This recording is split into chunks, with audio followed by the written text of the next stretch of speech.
وقال تعالى في القرآن الكريم لن ينال الله لحومها ولا دماؤها ولكن يناله التقوى منكم আল্লাহর কাছে পৌঁছায় না তোমাদের জবাইকৃত পশুর গোশত এবং রক্ত বরং তার কাছে পৌঁছায় তোমাদের তাকওয়া।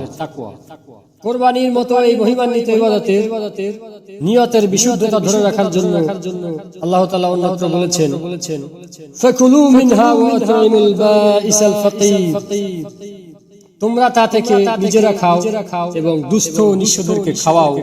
সুতরাং কুরবানির গোশত বেশি কিংবা অল্প গরীব অসহায়দের মাঝে সাদাকা করা ওয়াজিব।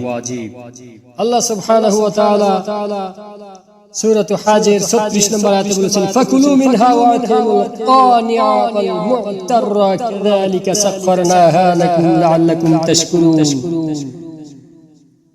তোমাদের জবাইকৃত পশু থেকে তোমরা খাও এবং খাওয়াও তুষ্ট দুস্থ ভিক্ষু যাচনাকারীদেরকে। এভাবেই আমরা এদেরকে তোমাদের অধীন করে দিয়েছি যেন তোমরা কৃতজ্ঞতা প্রকাশ করতে পারো। অর্থ সম্মানিত উপস্থিতি, যে অন্যের নিকট চেয়ে খায়, মুতার অর্থ অভাবী কিন্তু লজ্জায় চাইতে পারে না। সালমা বিন আকওয়া হতে বর্ণিত রাসূলুল্লাহ সাল্লাল্লাহু আলাইহি ওয়াসাল্লাম বলেছেন কুলু ওয়া আত'ইমু ওয়াদাখিরু, তোমরা নিজেরা খাও অন্যকে খাওয়াও এবং সঞ্চয় করে রাখো। সহিহ বুখারী 5569 নম্বর হাদিস।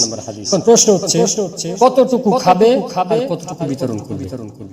এই ব্যাপারে উলামা একরামদের মধ্যে ভিন্ন মত রয়েছে।